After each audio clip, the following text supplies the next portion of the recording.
Hello, नमस्कार, स्वागत है आप सबका 27 जून 2020 की शाम। और एक्चुअली हम काउंट कर रहे थे आज कि हम कितने दिनों से अ, इस घर के अंदर बंद हैं। तो आज 103वां दिन है जब हम घर के अंदर हैं। जब 103 दिन हो गए जब हम लास्ट टाइम ऑफिस गए थे, जब लोकल ट्रेन में सवारी की थी। तो आ, उम्मीद है आप सबका भी समय अच्छे से बीता होगा लास्ट वीक का।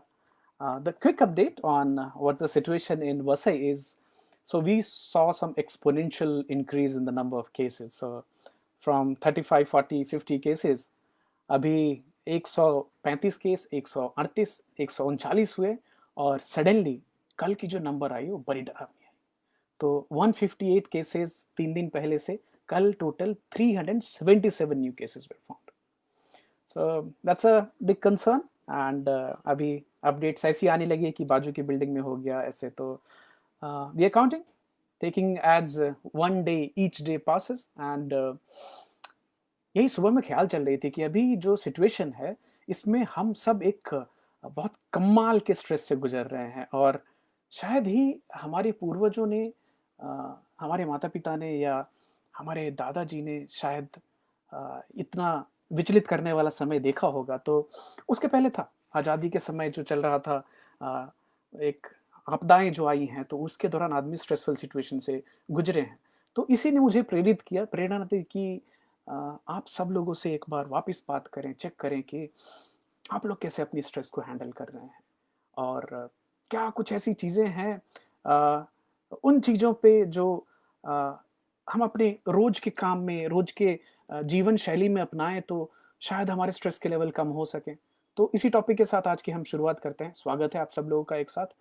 संध्या ji, thank you so much. Blue happens to be my favourite, so either it's blue or black.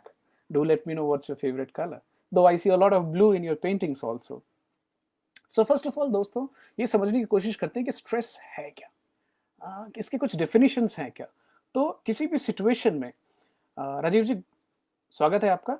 किसी भी सिचुएशन में, चाहे वो वास्तविक हो कि आपकी मन में चल रही सिचुएशन हो, परसीव्ड हो, एक ट्रिगर होती है, एक छोटा-सा एक झटका सा आता है और बहुत सारे बायोकेमिकल रिएक्शंस हमारी बॉडी में होने चालू होते हैं। बहुत सारा हार्मोन और केमिकल्स रिलीज़ हो जाते हैं इमीडिएटली, एक फ्लैश ऑफ सेकंड के अंदर में।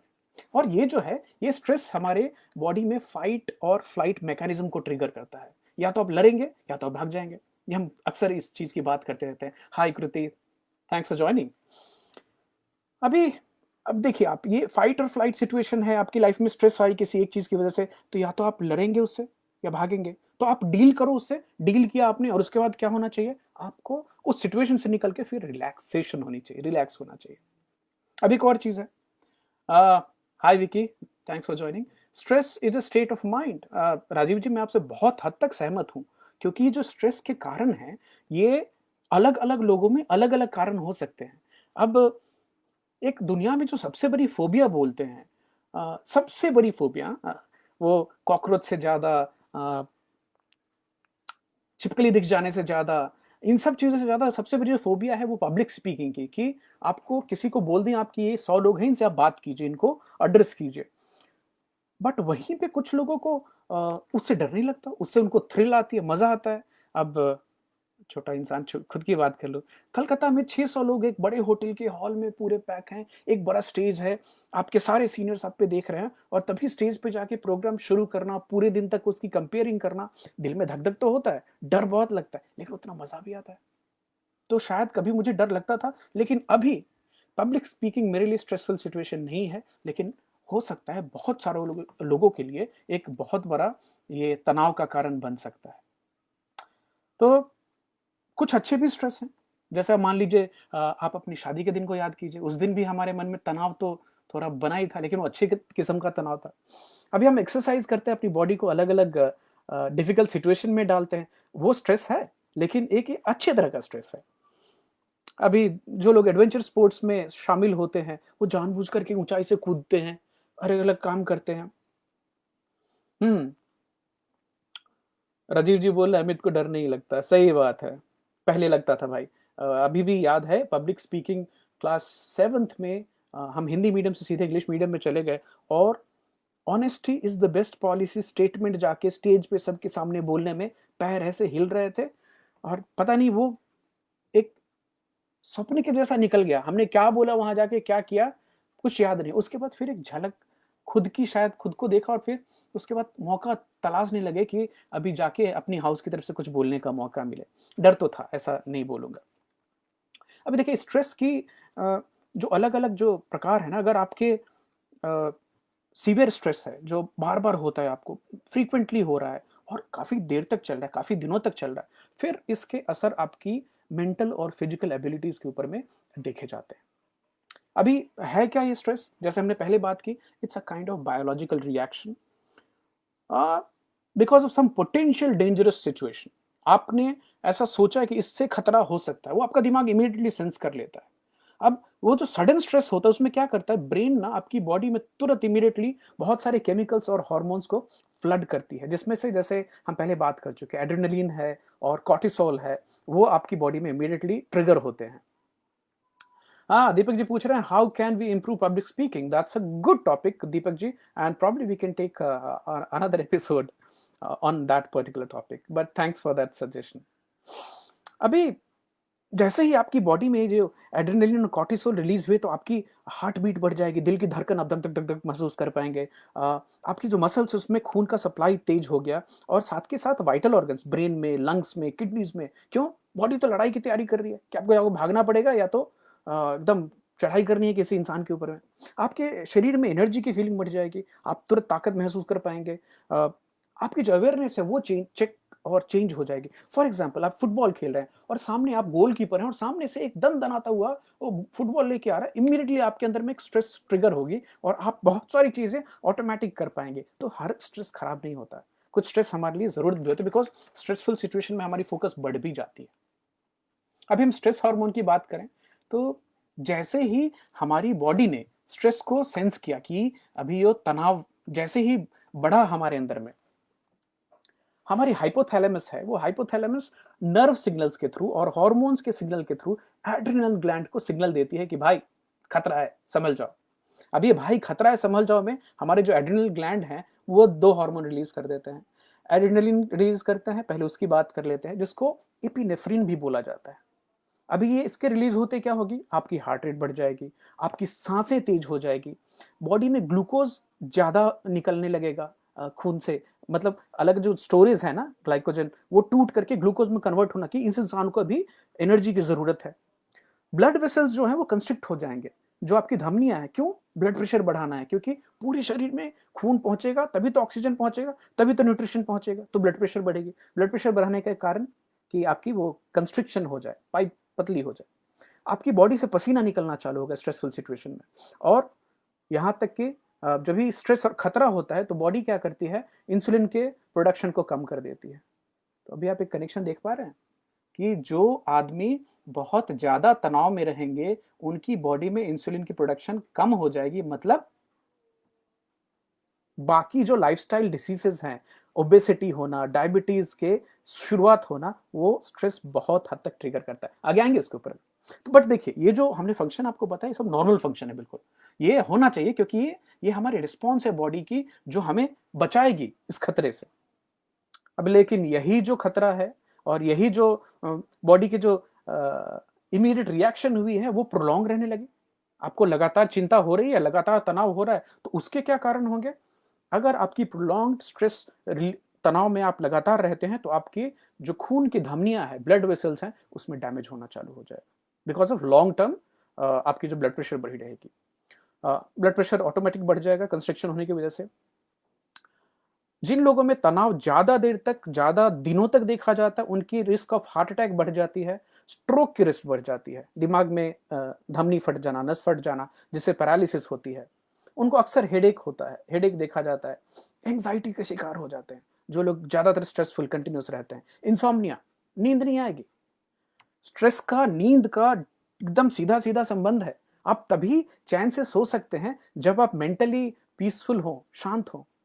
तो बहुत सारे लोग हैं जिनकी चिंता की अवस्था में नींद चली जाती है और दूसरी आपका वजन बढ़ना शुरू हो जाता है। तो अगर आप बहुत ज्यादा चिंतित रहते हैं तो आपके वजन पे इसका सीधा असर होता है। थैंक यू पापा, थैंक्स फॉर ज्वाइनिंग। तो ये तो हो गई इपिनेफ्रिन या फिर एड्रेनलिन की जो हम बात कर रहे थे। अब दूसरा एक हार्मोन है, ये लॉन्ग टर्म एड्रेनलिन ने आके आपको एकदम इमीडिएट रश दिया, उसके बाद कॉर्टिसोल रिलीज होती है। अब दोनों में से दोनों बुरे नहीं हैं, ये तो हैं तभी हम जिंदा हैं और हम आप सर्वाइव कर पा रहे हैं। बट दिक्कत क्या हो रही है कि जैसे कॉर्टिसोल रिलीज हुआ बॉडी में, ब्रेन ने रिलीज किया, तो उसने क्या किया, इमीडिएटली आकर के आपके खून में जो ग्लूकोज की मात्रा है उसको बढ़ाना चालू कर देते हैं, क्योंकि इस इंसान को अभी लड़ना है, इस इंसान को अभी भागना है, तो इसको ज्यादा एनर्जी की जरूरत है, इसको एनर्जी दो। ब्रेन में ग्लूकोज की जो कंजम्पशन है उसको बढ़ा देते हैं, क्योंकि दिमाग चलेगा तभी तो आप अपनी स्ट्रेसफुल सिचुएशन से खुद को, अपने परिवार को, सबको बचा पाएंगे। टिश्यू रिपेयर की तैयारी हो जाती है कि अभी देखो मारपीट भी हो सकती है, खून खराबा हो सकता है, तो रिपेयर की स्थिति के लिए हमको तैयार रहना है। अब इसमें क्या करते हैं कि जो भी नॉन इसेंशियल चीजें हैं जिनसे जिंदगी उस समय प्रभावित नहीं हो रही है उनको स्लो कर दो। जैसे अभी लड़ना इंपॉर्टेंट है कि खाना पचाना इंपॉर्टेंट है, खाना पचाना इंपॉर्टेंट है, डाइजेशन स्लो कर दो। तो जो लोग तनाव की हालत में रहते हैं उनकी बॉडी में खाना भी कम पचेगा, उनको पाचन में तकलीफ आएगी, साइंटिफिकली प्रूवन। इम्यून रिस्पॉन्स जो होती है, आपकी रोग प्रतिरोधक क्षमता, वो ऑल्टर हो जाती है। अगर आप तनाव की स्थिति में रहेंगे और कॉर्टिसोल रिलीज हुई है, तो कॉर्टिसोल आपकी रिप्रोडक्टिव सिस्टम को डाउन कर देगा। आपकी, अगर आप ग्रो होने के एज में है तो ग्रोथ को कम कर देगा, क्योंकि आप अभी जो इंसान है वो लड़ने और भागने की हालत में है, तो ना तो वो सेक्स के बारे में सोचेगा, न ही विकसित होने के बारे में सोचेगा, अभी तो जान बचाने की बात है। और आपका जो ब्रेन है उसको भी ऑल्टर करता है ये कॉर्टिसोल हार्मोन। किस तरह से, तीन चीजों को कंट्रोल करता है। आप फियर को कैसे महसूस करेंगे, आपकी मोटिवेशन क्या होगी, और आपका मूड भी चेंज हो सकता है। तो आपने कभी देखा है कोई तनाव में आदमी बहुत प्रसन्नचित हो? नहीं। आपके जीवन में तनाव होंगे, चाहे किसी भी वजह से तनाव हो सकता है, हम आगे देखेंगे क्या क्या नॉर्मल कारण है। बट तनाव की हालत में आपको जल्दी लोग, आप सोच के बताइएगा, मैंने तो किसी को देखा नहीं किया आज मैं बहुत स्ट्रेसफुल हूं तो चेहरे पे मुस्कान नहीं, आदमी चिंतित रहते हैं, कंधे झुक जाते हैं, एक ऐसे संकुचन यहाँ पे आप देख सकते हैं। आप actually you can figure out, कोई आदमी अगर तनाव में है तो आप उनके बिना कुछ बोले आप उनको देखकर समझ सकते हैं कि ये किस मेंटल स्टेट में है। बहुत कम लोग होते हैं जो उसको मैनेज कर पाते हैं, छिपा पाते हैं कि लोगों को पता ना चले कि इनके जीवन में क्या चल रहा है। Thanks Aman, thanks Mishra ji for joining. अभी देखिए, ये तो हमने नॉर्मल बताया आपको, कॉर्टिसोल जो लेवल रहते हैं, तो अभी प्रोलॉन्ग हो गया, बहुत देर तक कॉर्टिसोल लगातार आप चिंतित ही चिंतित हैं, जो कि अभी का समय है। कि पहले क्या होता था, कहीं कभी आपने न्यूज़ सुन लिया, वहाँ ये हो गया, वहाँ हो गया। अभी आप एक तरफ कोरोना की भी मार है, महंगाई की भी मार है, बहुत सारे लोगों की जॉब जा रही है, ऊपर से चाइना पाकिस्तान कुछ कुछ न्यूज़ में चलता ही रहता है। ये सब मिलकर के आपको चिंतित करेंगे। नंबर वन, प्रोलॉन्ग्ड कॉर्टिसोल रहने के कारण आपकी वेट गेन होती है। दूसरा, ब्लड प्रेशर हाई हो जाती है, नींद की तकलीफ होती है, शरीर में थकान महसूस होना चालू हो जाएगी। जो कॉर्टिसोल आपको पहले एनर्जी दे रही थी, अभी लगातार एक ओवरड्राइव में रहने के कारण, अभी कार की ही बात कर लें आप, किसी कार को अगर रुकने का मौका ना मिले, डाउन टाइम ना हो, तो हीट होकर बंद होती है। टाइप 2 डायबिटीज होते हैं, ऑस्टियोपोरोसिस, हड्डियां कमजोर होना, ब्रेन फॉग होना, मेमोरी की इश्यूज।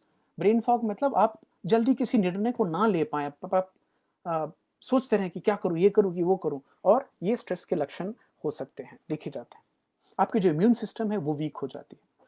तो आप, कुछ लोग जो ज़्यादातर तनाव में रहते हैं उनमें अक्सर देखा गया कि उनकी छोटी छोटी चीज़ों में भी इनको इन्फेक्शंस ज़्यादा होते हैं, ज़्यादा सर्दी होती है, ज़्यादा जुकाम होता है, अक्सर कुछ ना कुछ बीमारी लेकर पड़े रहते हैं। आप एक जोर के देखिएगा, कुछ लोग जिनमें बहुत सारा ओवर थिंकिंग करने की आदत होती है, वो बीमारी के बारे में ओवर थिंकिंग करते हैं और बीमार बीमार बीमार रहते हैं, और बातें भी करेंगे लोगों से कि मुझे अभी ये बीमारी हो गई, अभी मुझे वो बीमारी हो गई। एक टिपिकल पैटर्न हो जाती है। अभी देखिए, स्ट्रेस के क्या क्या टाइप्स हैं।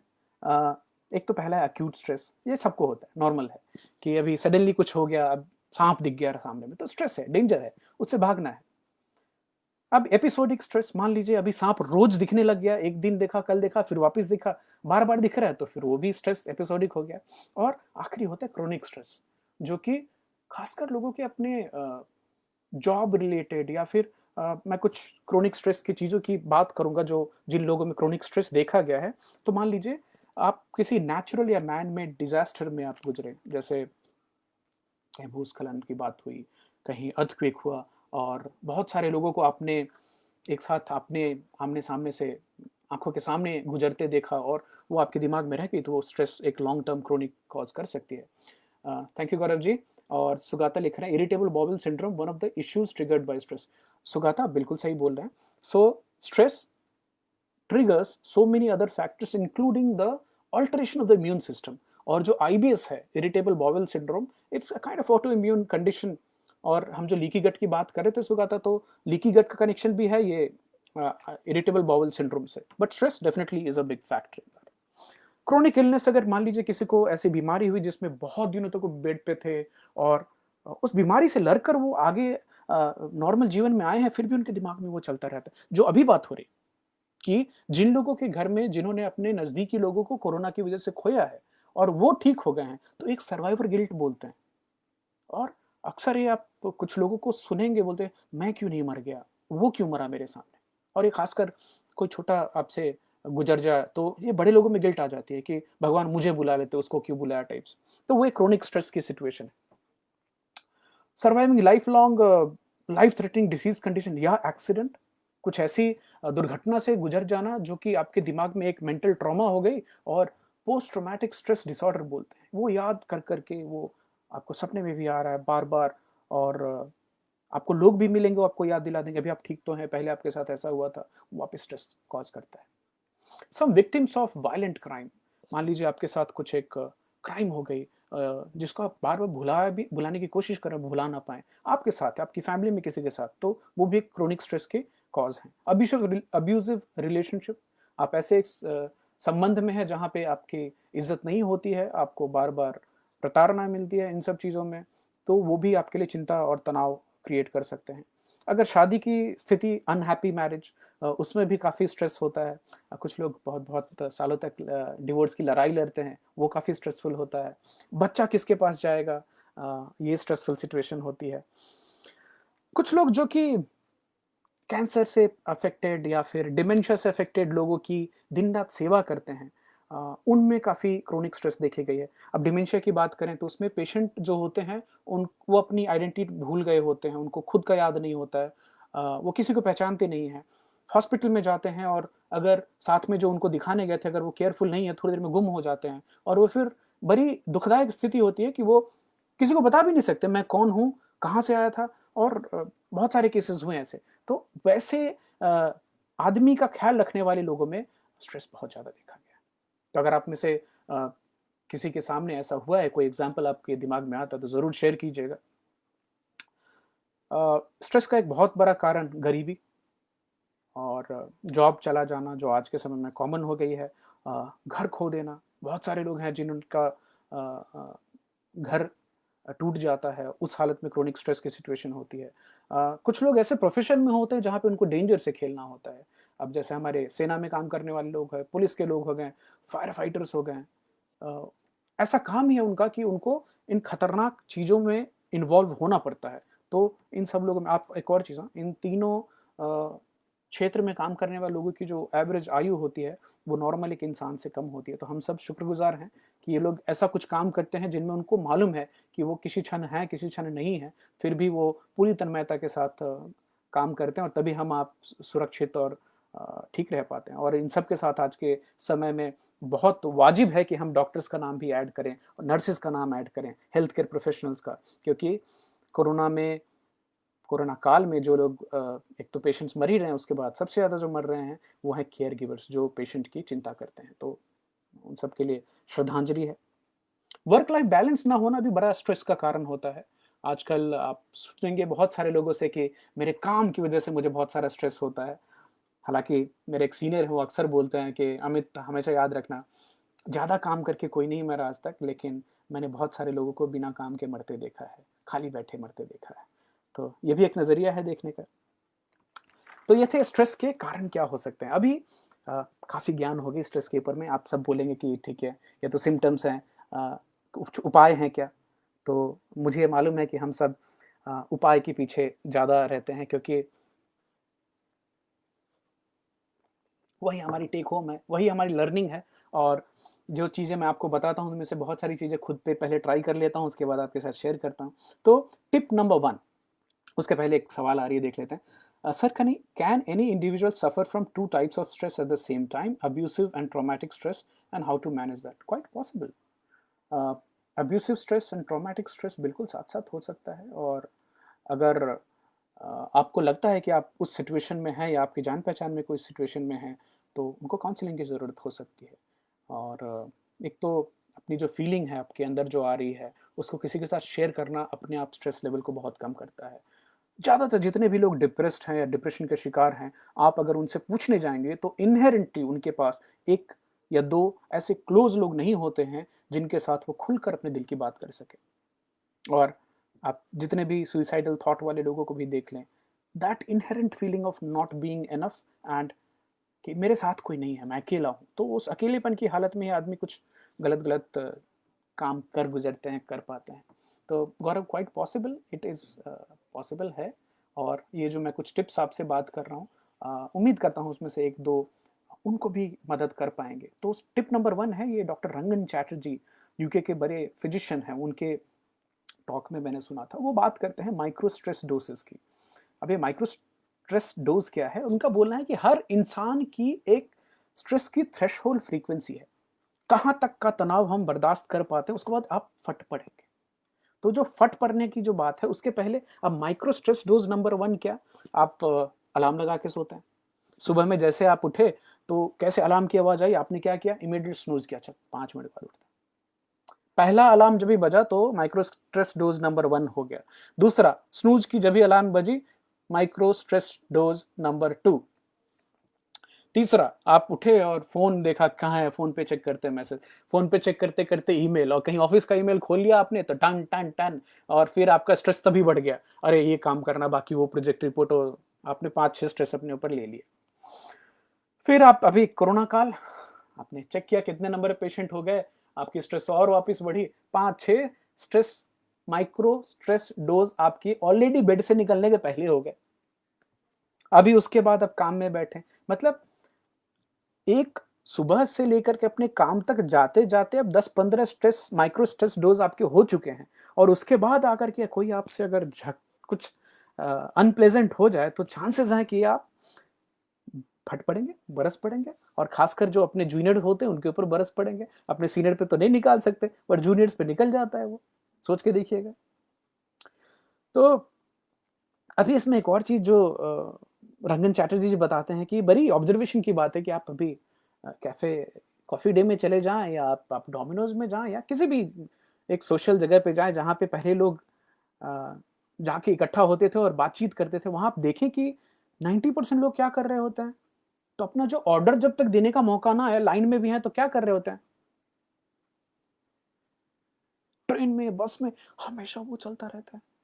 तो जो फ़ोन की जो यूसेज है, और लगातार फ़ोन में घुसे रहना, आपका जो दिमाग है वो हमेशा ऑक्यूपाइड है। आप रोड पे चल रहे हैं तभी भी फ़ोन देख रहे हैं। कितने एक्सीडेंट्स हो रहे हैं। तो वो डॉक्टर रंगन चैटर्जी बात करते हैं कि डीएमएन की। ब्रेन में एक होती है डिफ़ॉल्ट मोड नेटवर्क, और ये डिफ़ॉल्ट मोड नेटवर्क तभी काम करती है जब भी आप कुछ नहीं कर रहे हो। जब भी आपकी एक्टिविटी सब बंद हो, तब जाके आपका ब्रेन, अभी आप सोच के देखें, आपको बड़े शानदार आइडिया आएँगे जब भी आप नहा रहे होंगे तो, जब भी आप अकेले वॉक कर रहे होंगे बिना फ़ोन के, तो आपको ये आइडिया आते कहाँ से हैं? क्योंकि जब आपके ब्रेन को मालूम है कि इस इंसान की लाइफ़ में क्या-क्या चीज़ें चल रही हैं, और इसको कुछ सॉल्यूशन अगर हमें देना है, तो ब्रेन तभी देता है जब भी आप उसको खाली छोड़ेंगे तब तो। तो डॉक्टर रंगन चैटर्जी का बोलना है कि switch off your phones, think of a down time. एक ऐसा समय होना चाहिए जब भी ना आपके पास फ़ोन हो, ना लैपटॉप हो, और किसी तरह का डिस्ट्रैक्शन ना हो, और तभी जब भी आप शांति में होंगे, आपका दिमाग तभी आपको अलग-अलग ख़्याल अपने डिफ़ॉल्ट मोड नेटवर्क से दे पाएगा। ये टिप नंबर 1 है, switching off from everything from outside and going inside. अब ये थोड़ी फिलॉसफिकल बात हो गई कि सब कुछ छोड़ना और अंदर की तरफ जाना। हाय हाय अभिनव जी, स्वागत है आपका। राजिंदर पाजी, स्वागत है। Abhishek, thank you so much for joining. I think using excess cell phone is a reason of stress. Abhishek, आप बिल्कुल सही हैं, और आगे ये बड़ी अच्छी तरह से निकल के आ रही है, और हम भी कम गुनाहगार नहीं हैं, कोशिश कर रहे हैं धीरे धीरे उसको कम करने की। सौरभ जी, स्वागत है आपका, थैंक यू सो मच। तो ये हो गई डॉक्टर रंजन चैटर्जी की बात। Take home, switch off, give your brain that default mode network, जो डीएमएन है उसको काम करने का टाइम दीजिए, थोड़ी देर के लिए कोई डिस्ट्रैक्शन नहीं। ये टिपिकली आपके सोने के पहले हो सकता है, लंच के बाद का जो पीरियड होता है, कोई कुछ नहीं टीवी देखना ना कुछ पढ़ना है, थोड़ी देर 20 मिनट 15 मिनट की शांति जो है। इनफैक्ट रंजन चैटर्जी बार बार एक्सक्यूज मी रंजन बार बार बोलते हैं कि वो अपने पेशेंट्स को बोलते हैं 15 minutes off tech free lunch, कि अगर आप लंच करने जाएं, चाहे कितनी भी आपकी व्यस्त जिंदगी है, आप कैंटीन जाएं, आप खाने जाएं, उस समय में आपके हाथ में फोन नहीं होना चाहिए, ना आप टीवी देख रहे हो, आपके सामने जो इंसान है उससे बात करें।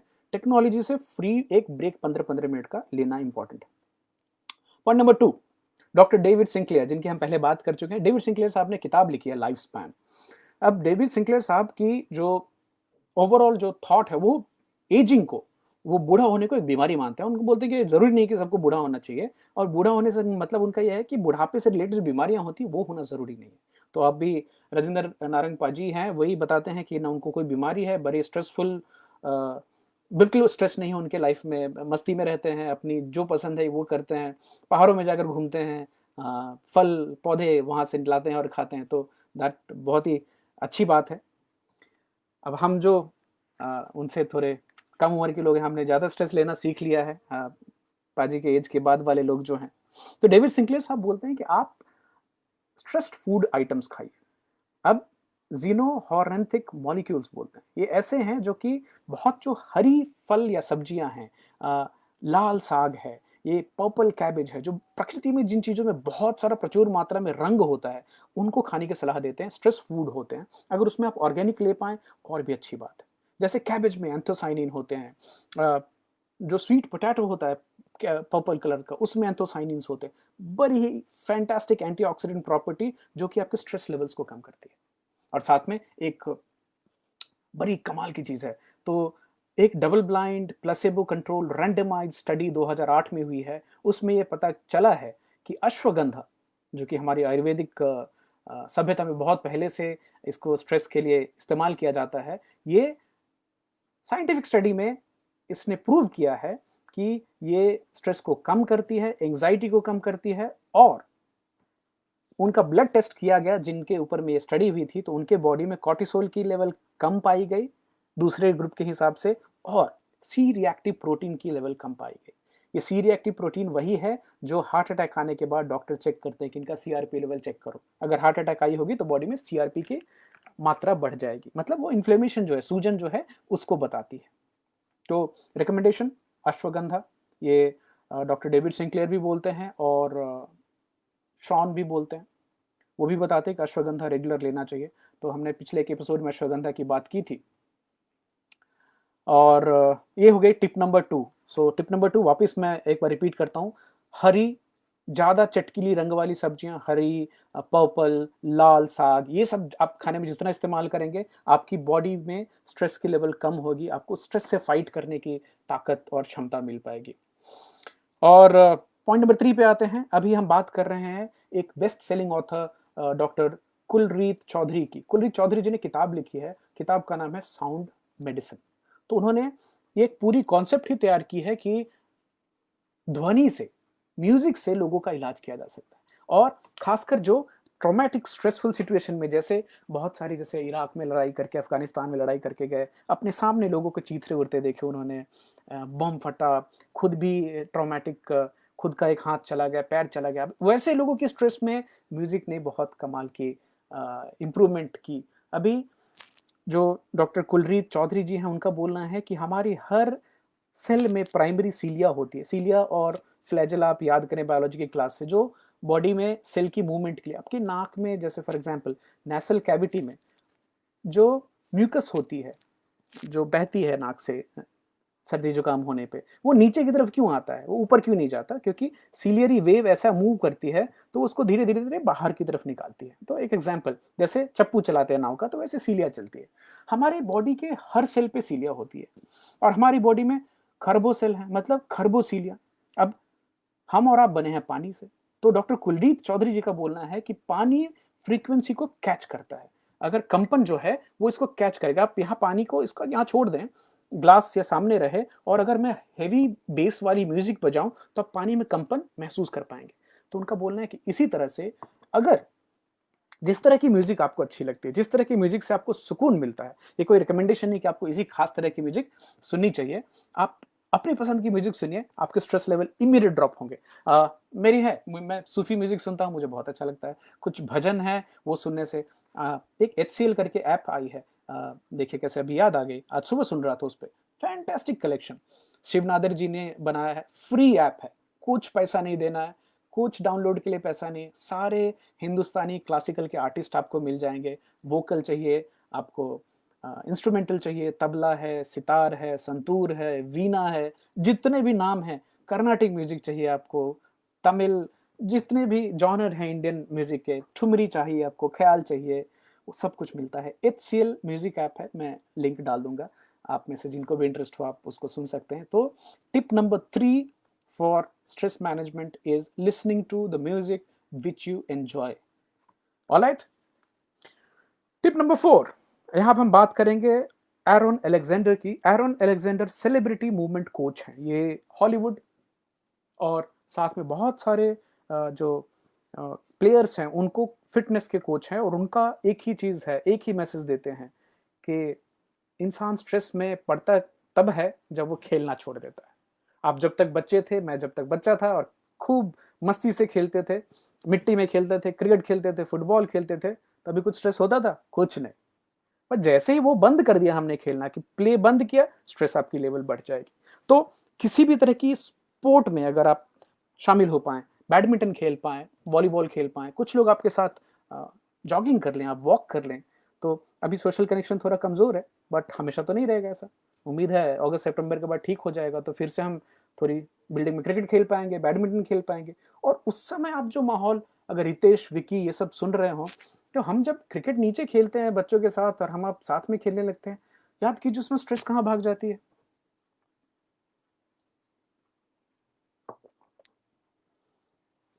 मुझे वो वसई बीच का दिन याद आ रहा है, जब भी हम लोग क्रिकेट खेल रहे थे बीच के ऊपर में 10-12 लोग मिल करके, क्या कोई स्ट्रेस थी उस समय में?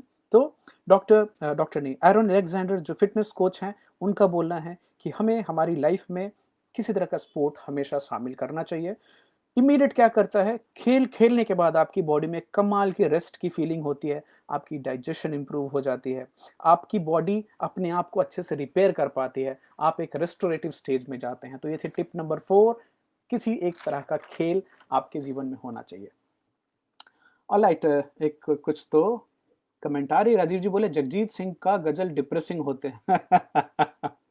जगजीत सिंह जी बड़े कमाल के इंसान थे, और अभी आपने उनका जिक्र निकाला तो मैं अक्सर ये अपने जितने भी हमारे क्लोज लोग उनको बोलता हूँ कि देखो भाई, म्यूजिक तो ना भगवान की भाषा है, और आप उसमें जो चीज़ आप बड़े शिद्दत से गाएंगे और करेंगे, आपके जीवन में हो जाएगा।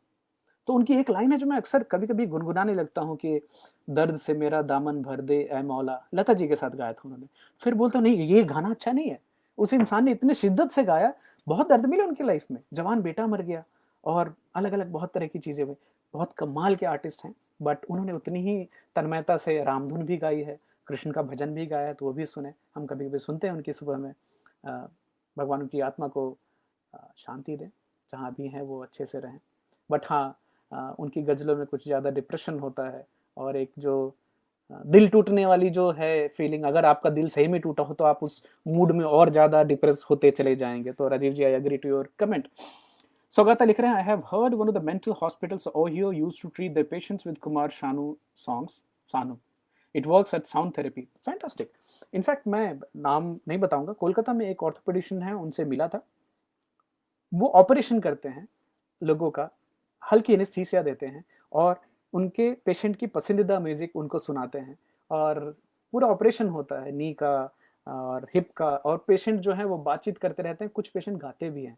तो उन्होंने एक क्लिप दिखाई थी मुझे, रविंद्र संगीत चल रही थी, और एक 70-80 साल की, 80 के ऊपर की लेडी थी, उनका ऑपरेशन चल रहा था। तो Saugata, it is quite true. Now moving ahead and coming to tip number 5, अभी हम बात करेंगे डॉक्टर ऑस्टिन पर्ल मटर की। एमडी हैं, और इन्होंने अपने पिताजी के साथ मिलकर के किताब लिखी, किताब का नाम है ब्रेन वॉश। जिसमें हमने पहले एक एपिसोड में बात की थी उनकी। ये हमें बचने को बोलते हैं डिजिटल एक्सपोजर से। और डिजिटल एक्सपोजर से बचने को इसलिए बोलते हैं कि ऑन एन एवरेज हमारे एक दिन के समय में, एक दिन में जो 24 घंटे हैं, 11 घंटे आपके चाहे अनचाहे आपको किसी न किसी मीडियम से कुछ न कुछ डिजिटल या प्रिंट या कुछ इंफॉर्मेशन डाउनलोड होती रहती है एक दिन में। एक एवरेज अमेरिकन 4 घंटे टेलीविजन देखता है। उम्मीद करते हैं इंडिया में हम कम देखते होंगे। अभी उनका बोलना है कि उन्होंने एक टूल बनाई, उसको बोलते हैं टाइम टूल। हम उसके बारे में थोड़ा डीप डाइव करेंगे। और डिजिटल एक्सपोजर की उन्होंने जो बात की है, डिजिटल एक्सपोजर हमारे फ़ोन से हो रही है, सोशल मीडिया अकाउंट चलाने से हो रही है, टेलीविज़न देखने से हो रही है, आप रेडियो बिना कारण सुन रहे हो उससे हो रही है, इंटरनेट सर्फिंग करने से हो रही है। और ये सब अगर आपने टाइम रिस्ट्रिक्ट नहीं किया तो आप एक रैबिट होल में चले जाएंगे।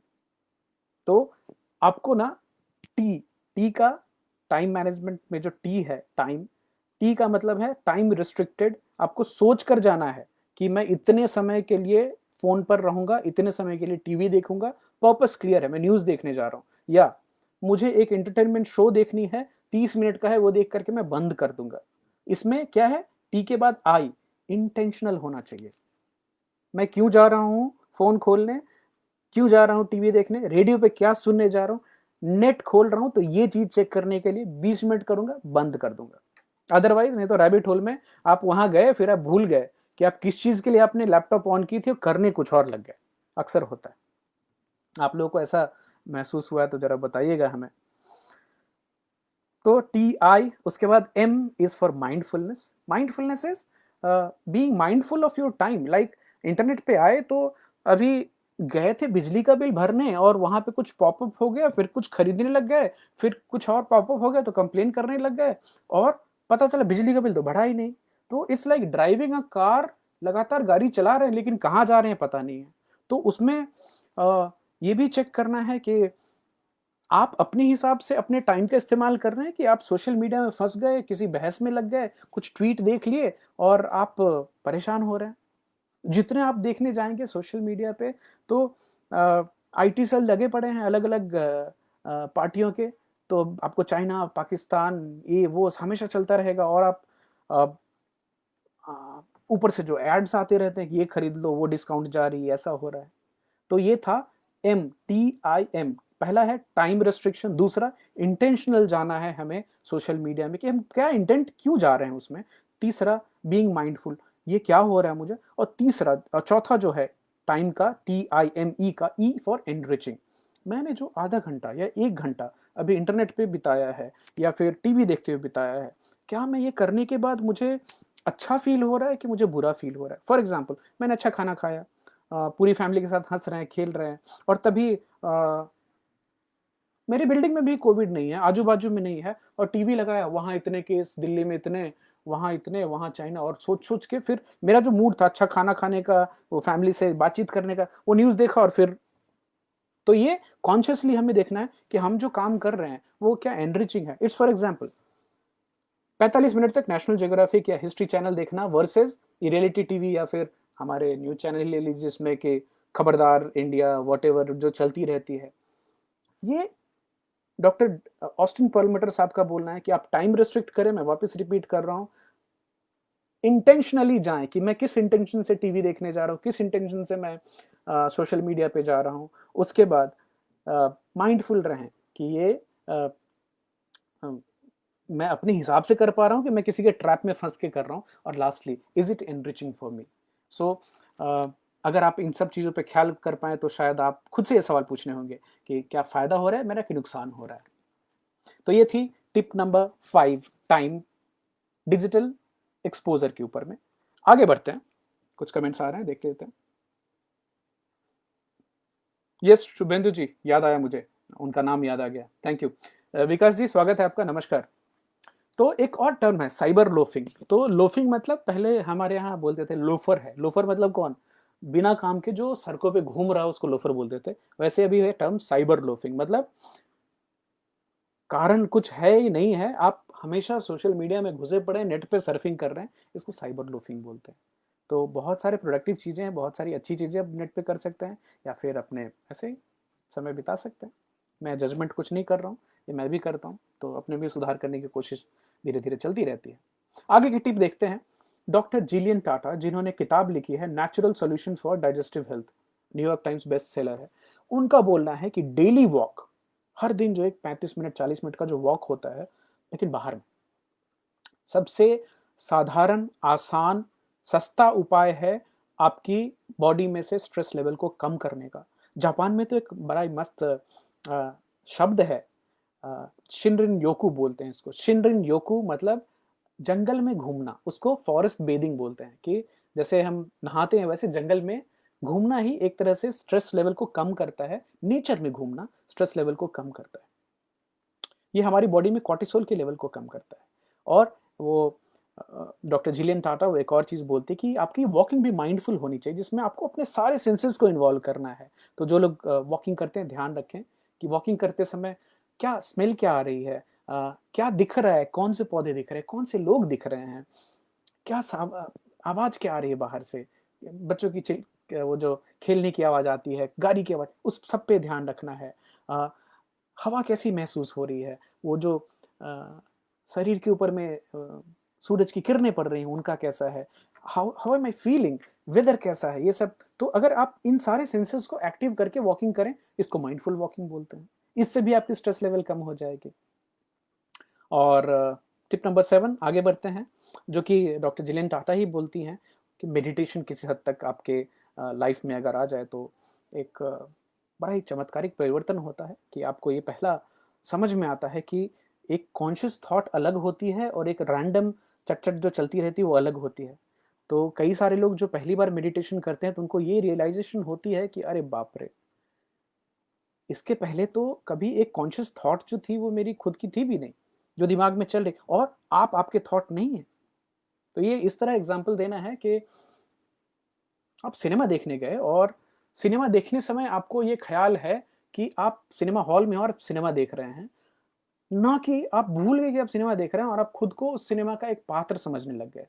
तो अगर आप सेल्फ अवेयर नहीं हैं तो आप अपने थॉट के, अपने विचार के हिसाब से सब कुछ करते जाएँगे और उसको ही अपनी ज़िंदगी मानेंगे, और उसमें स्ट्रेसफुल सिचुएशन और थॉट्स भी रहेंगे। लेकिन जहाँ आपने मेडिटेशन की तो आपको लगेगा कि नहीं, ये जो मेरे दिमाग में चट-चट चलती रहती है, इसमें कहीं हद तक मैं कंट्रोल कर सकता हूँ और मैं वो नहीं हूँ।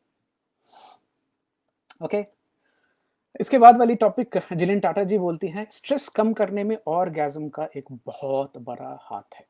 सो एक अ, जो सेक्सुअल एक्टिविटी होती है, उसके बाद बॉडी में बहुत ही सारे हैप्पी हार्मोन्स रिलीज़ होते हैं। फॉर एग्ज़ाम्पल ऑक्सीटोसिन रिलीज़ होता है और इमीडिएट वो स्ट्रेस के लेवल को कम करता है। तो हमारी जो सिम्पैथेटिक नर्वस सिस्टम है और पैरासिम्पैथेटिक नर्वस सिस्टम है, उसको बैलेंस करने में 2-4 चीज़ें बड़ी कमाल काम करती है। जैसे एक छोटी-सी टिप आपको देना चाहूँगा कि ब्रीथिंग एक्सरसाइज़ को सबसे पहले बोलते हैं कि आप अपनी बॉडी के स्ट्रेस को कम करना चाहते हैं, जो हमने पहले भी बात की है, आप खाली ये करें, एक उँगली ऐसे 5 उँगलियों में आप करके देखें। इसका फ़र्क क्या होता है कि आपकी वेगस जो नर्व है, और पूरी बॉडी में जब भी आप एक्साइटेड हैं, आपकी साँस तेज़ है, आपकी हार्ट बीट ज़्यादा है, आपकी पूरी बॉडी मैकेनिज़्म उथल-पुथल में है, तभी आप खाली 5 बार ऊपर-नीचे साँस शांतिपूर्वक लेंगे, तो आप किसी भी तनाव की स्थिति में, आप भाग रहे हों या आप लड़ाई कर रहे हों, क्या आप रुक कर साँस ले सकते हैं? नहीं। तो जब भी आप ये 5 बार डीप साँस लेते हैं, तो आपकी बॉडी को मैसेज जाता है, अरे! ये चिंता तो करने की बात है ही नहीं, सब कुछ नॉर्मल है, सब शांत है। और इमीडिएटली आपकी बॉडी में ब्लड प्रेशर पे चेंज आती है, कॉर्टिसोल लेवल्स पे चेंज आती है, क्योंकि ब्रेन को सिग्नल जाता है कि नहीं, ये जो वातावरण जो हम सोच रहे थे कि नहीं खतरनाक है, वो खतरनाक है नहीं। तो किसी भी स्ट्रेसफुल सिचुएशन में खुद को पाएँ, चाहे गुस्सा आ रहा हो या किसी से बहस हो रही हो या किसी चीज़ से डर लग रहा हो, अगर आप खाली ये 4-5 डीप ब्रीथिंग कर पाएँ, आप इमीडिएट एक इम्प्रूवमेंट देखेंगे अपने मूड में, गारंटीड है ये, ट्राई करके देखिएगा। इसके आगे बढ़ते हैं। मैक्स लुगावेर साहब हैं, जर्नलिस्ट हैं, जिन्होंने एक बड़ी कमाल की किताब लिखी है, हेल्थ रिसर्चर हैं। किताब का नाम है जीनियस फूड्स। तो वो बताते हैं कि क्रॉस एडेप्टेशन, अपनी बॉडी को ऐसे सिचुएशन में डालना जहाँ पे आप बहुत ठंडे पानी से नहा लिए, तो वो स्ट्रेस होती है, लेकिन वो पॉजिटिव स्ट्रेस होती है, वो आपकी बॉडी को तैयार करती है। सोना में, जहाँ जिनको मौका मिले कि सोना जहाँ पे भाफ रहता है बहुत सारा, आप जाके बैठते हैं, पूरा पसीना निकलता है, तो आप कितनी देर सौना में बैठ पाते हैं, ये भी आपके एंड्योरेंस के ऊपर में काम करता है। पवन जी, स्वागत है आपका। कोई बात नहीं, आप काम में होंगे कुछ, आप बाद में वीडियो देख लीजिएगा।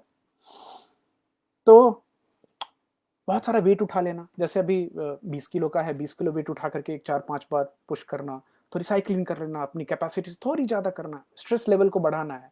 तो इसमें हार्ट रेट वेरिएबिलिटी भी इंपॉर्टेंट है, कि आपके दिल को हमेशा ये पक पक ऐसा चलना नहीं ज़रूरी। हमें बर्स्ट आना चाहिए कि अभी ज़रूरत हुई तो 20 किलो 40 किलो का सामान उठा करके थोड़ी दूर चल दिए, ये भी। तो इससे आपकी बॉडी में स्ट्रेस को हैंडल करने की जो कैपेसिटी है, एंड्योरेंस है, वो बढ़ती है। ये कहना है मैक्स लुगावेर साहब का, जो कि एक बहुत बड़े जर्नलिस्ट और हेल्थ रिसर्चर है।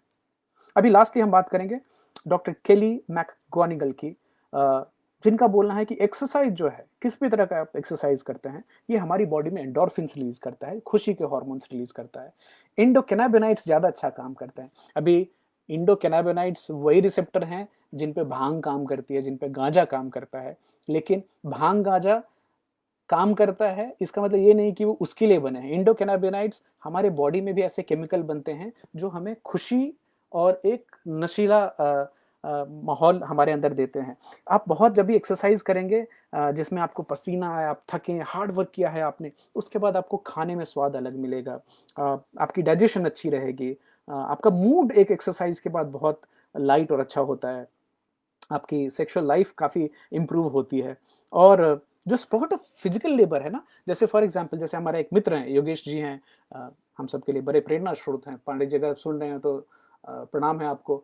आप 12 किलोमीटर की दौड़ लगाते हैं, वो 20 किलोमीटर की दौड़ लगाते हैं, और उसके बाद उनके फोटो जो भेजते हैं, तो जो रनर्स है ना, ये 12 किलोमीटर 10 किलोमीटर दौड़ने के बाद उनकी बॉडी में इंडोर्फिन्स रिलीज होते हैं, इसको बोलते हैं रनर्स हाई। उनको किसी नशे की जरूरत नहीं है, वो उनको उसी चीज से इतना मजा आता है, इतना नशा आता है कि वो बार बार उसको करने की कोशिश करते हैं। तो ये थी आखिरी टिप, कि एक किसी भी तरह का एक्सरसाइज जो कि रेगुलर आपके शरीर से पसीना आना चाहिए, और चाहे वो घर के काम में अपने हाथ बटा दिए, कुछ और काम कर लिया और थक गए, और उसके बाद जो आपकी जो सेटिस्फैक्शन होती है, तो वापस रिपीट करूंगा, खाना अच्छा हो जाएगा, मतलब खाने में स्वाद आएगा, आपकी डाइजेशन अच्छी हो जाएगी, आपकी नींद अच्छी हो जाएगी। तो इस चीज़ों से भी आपके स्ट्रेस कम हो सकते हैं। ये था हमारा टोटल आज का एपिसोड। हालांकि आप सब बड़े प्यारे हैं मेरे, तो एक अभी बोनस चीज़, एक 6-7 टिप हैं, बताना चाहूँगा आपको। हमारी एक किताब है जो हम सबके घर में होती है, और आपके यहाँ भी होगी, गीता है। उसमें 10 टिप दी गए हैं स्ट्रेस को मैनेज करने के लिए। मैं खाली उसको क्विकली पढ़ लेता हूँ, फिर आपके विचार सुनेंगे इसके ऊपर में। पहला, स्ट्रेस रोकने का जो सिद्धांत है गीता में, वो है be your self, find out your temperament and act in line with it. अपने आप को पहचानिए, आपकी जो मूड, आपकी जो टेम्परामेंट है, उसके हिसाब से बिहेव कीजिए, उसके हिसाब से। इसको बोलते हैं स्वधर्म। आप अच्छी तरह जानते हैं कि आप कौन हैं। तो स्ट्रेस तभी बढ़ता है जब आप अपने आप की जो रियलिटी है उसको छुपाएं और कुछ और बनने की कोशिश करें, तो आप और ज्यादा स्ट्रेस बढ़ाएंगे। Point number 2, perform the duties without attachment. ये बोलते हैं पहले, फल की इच्छा मत कर काम किए जा। इंसिस्ट मत करो कि ये काम करूंगा तो यही रिजल्ट आएगा। जो रिजल्ट आया उसको बड़ी धन्यवाद के साथ और हाथ जोड़ करके स्वीकार करना है, आगे निकल जाना है। कर्मण्येवाधिकारस्ते। Tip number 3, spend some time doing pranayama. बता, वो हमने थोड़ी देर पहले बात की, ब्रीदिंग एक्सरसाइज। तो कुछ समय निकालिए और प्राणायाम कीजिए। चौथा number point, follow the moderation yoga. जीवन में संतुलन का योग कीजिए। संतुलन किस चीज में? खाने में, सोने में, बोलने में, एक्सरसाइज करने में, मनोरंजन में, ध्यान में भी आपका संतुलन होना चाहिए। अगर आप ये सब चीजें कर पाए तो आपके स्ट्रेस के लेवल कम हो जाएंगे। Point number 4 from Gita. Point number 5, एक कछुए के जैसे जब भी जरूरत हो तो अपनी सेंसेस को कंट्रोल में रखना है, मास्टरी। कछुआ कैसा होता है? जब इसको जरूरत होती तो बाहर निकलता है, चल लेता है, सर निकाला, पैर निकाला। जब भी जरूरत खत्म हुई, आप अपनी जो भी संवेदी क्षमताएं हैं, जो सेंसेस हैं पांचों, उनको आपको वापस लेना भी आना चाहिए। आप अपने मुंह, कान, इन सब चीजों के गुलाम ना हो जाए। तो कछुए का एग्जाम्पल है गीता में। पॉइंट नंबर 6, नॉलेज से बड़ी प्यूरिफाइंग, साफ करने वाली, ज्ञान से बड़ी सफाई वाली चीज कोई नहीं है। तो अगर आपकी सोच में क्लैरिटी आए कि जो रोल अलग अलग हम कर रहे हैं, अलग अलग, मैं बाप भी हूँ, मैं बेटा भी हूँ, मैं पति भी हूँ, लेकिन मैं वो हूं नहीं, ये तो नाटक है अलग अलग जो हम जीवन में करने पड़ते हैं। हम अलग-अलग टेम्परेरी चीज़ें कर रहे हैं, बट जो वास्तविकता में मेरे अंदर में जो है, वो मैं हूँ और मैं ही जानता हूँ वो क्या है। Gita. Point number 7, develop purity in feelings. आपके जो विचार हैं, उनमें एक सात्विकता लाने की बात हो रही है। नेगेटिव थॉट्स जो हैं, उनसे बचने की, जैसे गुस्सा, लस्ट, ग्रीड, लोभ, इन सब चीज़ों से बचने की बात करते हैं। और आप देखें, अगर आप इन सब विचारों को अगर अपने दिमाग में तवज्जो देंगे, तो आपकी जो स्ट्रेस है वो बढ़ती जाएगी, डिप्रेशन की लेवल भी बढ़ेगी। Point number 8, faith in divine. आपको जिस चीज़ में, जिस भगवान में श्रद्धा हो, उससे बड़ा शक्ति का स्रोत दूसरा नहीं है। एक और चीज़ बोली गई है कि इंसान वही है जिस चीज़ में उसकी आस्था होती है। A man is what his faith is. Because आपकी फेथ, आपकी जो निष्ठा है, उसके हिसाब से आपकी इच्छाएँ बनेंगी, और उन इच्छाओं के हिसाब से आपके विचार बनेंगे, उन विचारों के हिसाब से आपका कर्म होगा, आपकी एक्शन होगी।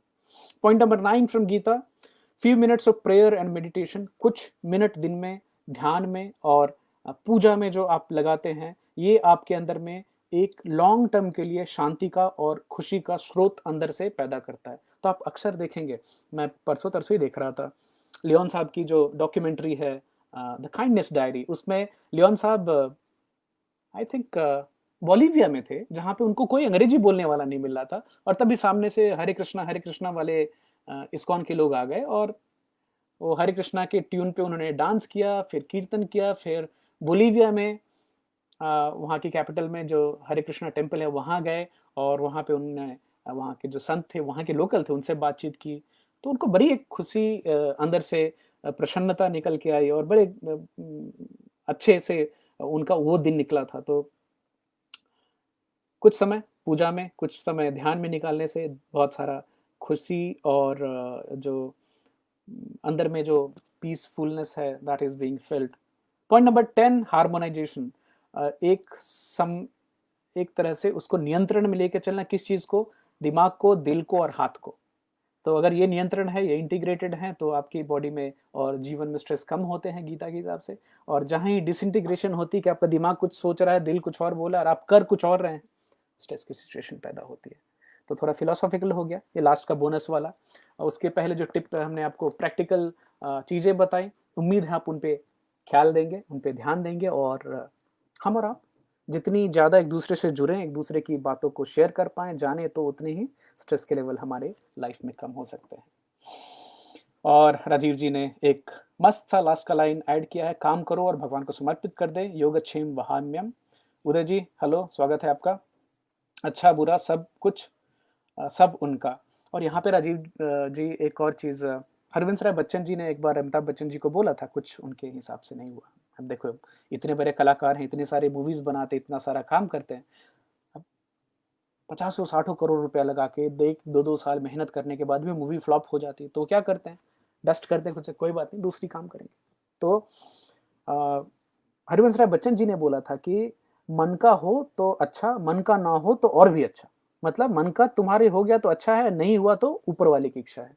तो इसी के साथ आज के टॉपिक को विराम देंगे। आप सबको एक बार बहुत बहुत धन्यवाद आज ज्वाइन करने के लिए। संध्या जी, राजीव जी, कृति, विकी, दीपक सगादे जी, पापा, गौरव, सुगाता, अभिषेक जी, राजेंद्र नारंग जी, अभिनव, सौरभेंद्र, शुक्रिया, पुष्कर भाई, नमस्कार नमस्कार, thank you for joining, and Shubhendu, thanks a lot, Vikas Kushwaha ji, Rajeev Shankar ji, Pawan ji, Uday ji, और साथ के साथ जो हमारे लोग इंस्टा पे ज्वाइन हुए हैं, अंचल, अमन, द खनसोर, thank you so much for joining, and see you all tomorrow with an exciting topic, an exciting day.